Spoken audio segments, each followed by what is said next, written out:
effects of the monsoon na nakikita natin kung ano yung naging epekto lalong-lalo na dito sa Metro Manila, sa National Capital Region.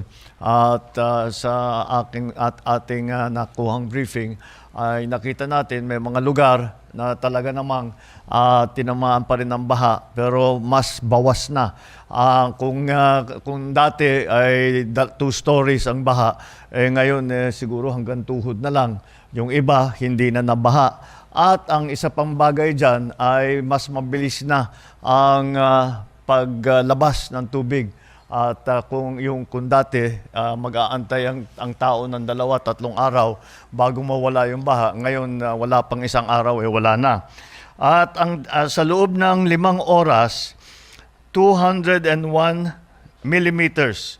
Ito ay katumbas ng 44% bumagsak itong tubig ito in 5 hours.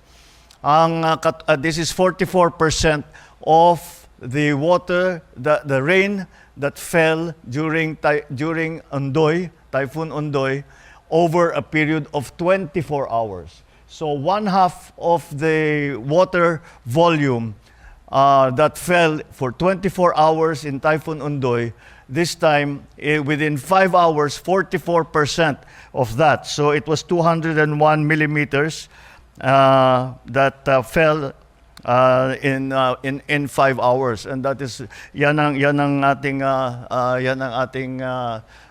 ngayon na hinaharap dahil nga sa climate change, dahil yung Ondoy was special, was unusual. Now this is a little bit becoming a little bit like the new normal. Makita natin na maganda naman ang naging epekto, patuloy yung ating dredging, yung ating mga pininspeksyon, yung pinalaki natin ng mga drainage systems, naglagay tayo ng malalaking tubo.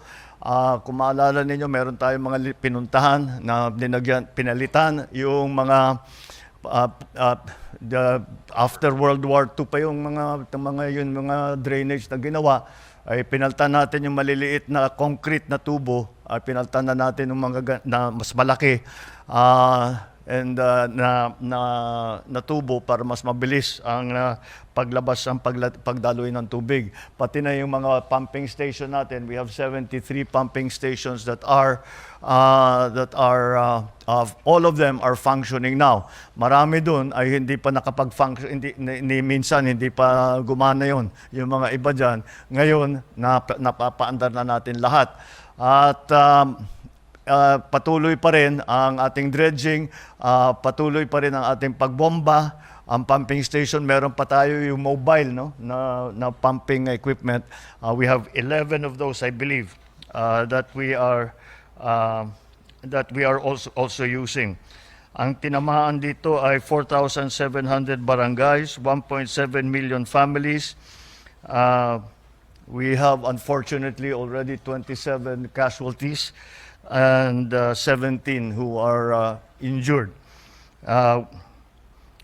So you can see that the effects of the monsoon has been widespread and severe in terms of its effect.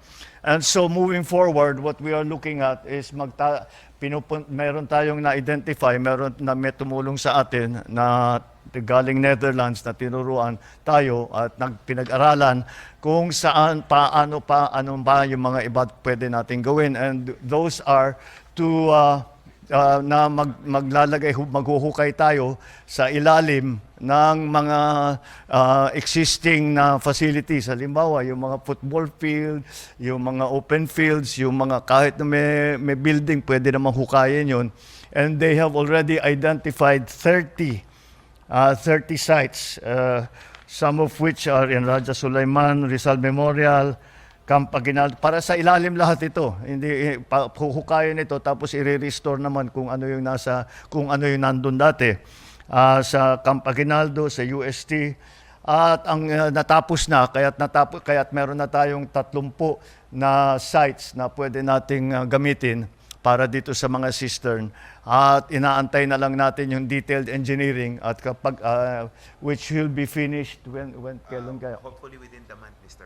Within this month matatapos na yung detailed engineering. Pag natapos na yung detailed engineering, titignan namin, ipaprioritize na namin, sisimulan na namin ang paghukay. We are already at present time conferring and speaking to the areas, kung sino man ang namamahala doon sa mga area na yon, na pumayag sila para hukayin nga yung kanilang lugar. And we are also looking at the continuing upgrading of, for example, of the seawalls, of all the other detailed management of the floodwaters, and that is what we are trying to do.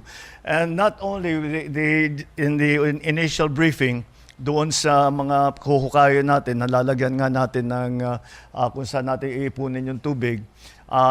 Pinasabi ko pag-aralan natin na imbes na itapon yung tubig sa dagat, ay sana makahanap tayo ng sistema, gagawa tayo ng sistema para kung ano man yung nakolekta na tubig ay magamit din.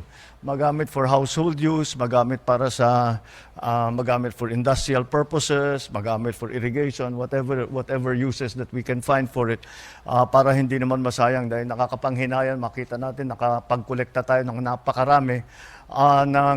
napakarami na tubig na fresh water, tatapon lang natin sa dagat at kailangan natin yan.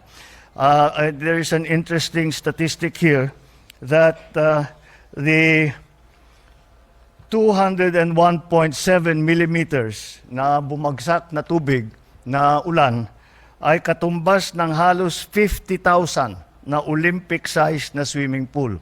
Kaya you can just para to be able to conceive or to be able to have an image for yourselves kung gaano karami yan. It is 50,000, the equivalent of 50,000 50-meter swimming pools that yung nakikita natin sa Rizal Memorial at sa mga ibang lugar. 50,000 of those size pools, the water that is contained in that was what fell in the past few days. So these are the things that we are doing. We will continue to dredge. Hindi naman titigil yan. Some of the pumping stations have stopped operating because there is no more water to pump out. But of course, they will stay on station at pagka tumuloy pa yung ulan, then we will continue to do what we had started to do this time. So there is still a lot of work that needs to be done, but with the effects that we have seen, because after all, if we look at the beginnings of the water management that we have done, this is the effect of the work of the last 6-7 months. Nakita natin na nakabawas kaagad, kaya ipapagpatuloy natin ito and to make sure that we have solutions for the very short term, we have solutions for the medium term, and eventually we will have solutions for the longer term. All right?